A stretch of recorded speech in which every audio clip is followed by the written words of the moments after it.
वो जंजीर जो कभी दो दिलों को मजबूती से जोड़े रखती थी, आज एक एक करके अपनी कड़ियां तोड़ रही थी। और दोनों तरफ खड़े वो दो इंसान जो कभी एक दूसरे के सबसे ज्यादा करीब थे, अब बाजू बांधे, नजरें चुराए, खामोश खड़े थे। और यही खामोशी सबसे ज्यादा बुलंद आवाज में चीख रही थी।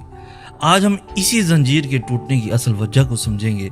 सबसे पहले ये समझना ज़रूरी है कि रिश्ता एक दिन में नहीं टूटता, ये आहिस्ता आहिस्ता टूटता है।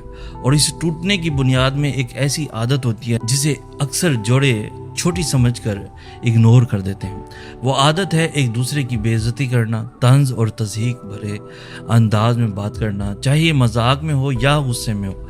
इसका असर दिल पर इतना गहरा होता है कि वो बार बार झलकने लगता है।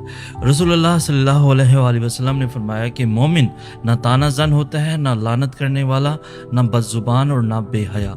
ये सिफात एक मोमिन की पहचान के बिल्कुल बरअक्स हैं। और जब यही तंज और तज़हीक मियाँ बीवी के दरमियान मामूल बन जाए तो वो मोहब्बत जो कभी उनके दरमियान थी आहिस्ता आहिस्ता जहर में बदल जाती है। यहाँ पे मौला अली अलैहिस्सलाम ने फरमाया कि ज़ुबान का वार तलवार के वार से ज़्यादा गहरा होता है, क्योंकि तलवार का ज़ख्म भर जाता है मगर ज़ुबान का ज़ख्म दिल में रह जाता है। जब शोहर या बीवी एक दूसरे का मजाक उड़ाते हैं, तंजिया जुमले कहते हैं या ऐसे अल्फाज इस्तेमाल करते हैं जो दूसरों की खुददारी को ठेस पहुँचाएँ, तो ये ज़ख्म वक्त के साथ एतमाद को खा जाता है।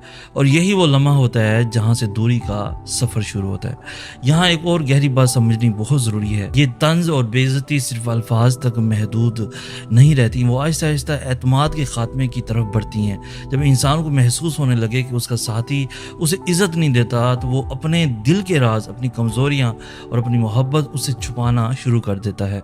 इमाम जाफर सादिक अलैहिस्सलाम ने यहाँ पे फरमाया कि जिस रिश्ते में इज्जत बाकी ना रहे वहाँ मोहब्बत भी ज़्यादा देर नहीं टिकती, क्योंकि इज्जत ही वो बुनियाद है जिस पर मोहब्बत की इमारत खड़ी रहती है। और जब एतमाद ख़त्म हो जाए, जब मोहब्बत कमज़ोर पड़ जाए, तो उसका अगला और ख़तरनाक तरीन कदम जज्बाती दूरी और अलहदगी होता है। दोनों एक ही घर में रहते हुए भी अजनबियों की तरह ज़िंदगी गुजारने लगते हैं। एक ही छत के नीचे दो अलग अलग दुनियाएं बस जाती हैं। और ये खामोश तन्हाई किसी भी तलाक से ज़्यादा तकलीफ दे होती है, क्योंकि यहाँ रिश्ता ज़ाहिरी तौर पर कायम होता है मगर हकीकत में मुकम्मल तौर पर टूट चुका होता है। कुरान पाक में अल्लाह ने फरमाया कि और उनके दरमियान मोहब्बत और रहमत रख दी, यानी निकाह की असल बुनियाद रहमत और नरमी पर है। और जहाँ तंज और तज़हीक दाखिल हो जाए वहाँ ये रहमत खुद ब खुद कमज़ोर पड़ने लगती है।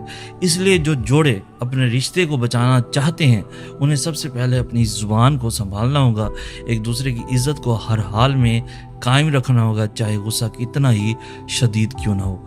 अगर ये बात तुम्हारे दिल को लगी है तो इसे आगे ज़रूर पहुंचा देना ताकि कोई और रिश्ता इस खामोश तबाही से बच सके। हमारे YouTube चैनल से दरअसल को अभी सब्सक्राइब कर लो ताकि ऐसी मज़ीद बातें तुम्हारे दिल तक सबसे पहले पहुंचती रहें। इसी तरह की मज़ीद खूबसूरत इन्फॉर्मेटिव वीडियोज़ के लिए हमारा फेसबुक, इंस्टाग्राम और टिकटॉक पेज को भी अभी फॉलो कर लो ताकि ऐसी हर नई अपडेट, हर नई वीडियो आप तक सबसे पहले पहुँचती रहे। इसी अपनेपन के साथ अपने दोस्त सैयद सनाज को इजाज़त दीजिए। मिलते हैं नेक्स्ट वीडियो में नेक्स्ट टॉपिक के साथ। तब तक के लिए अल्लाह हो आपका हामी नासिर।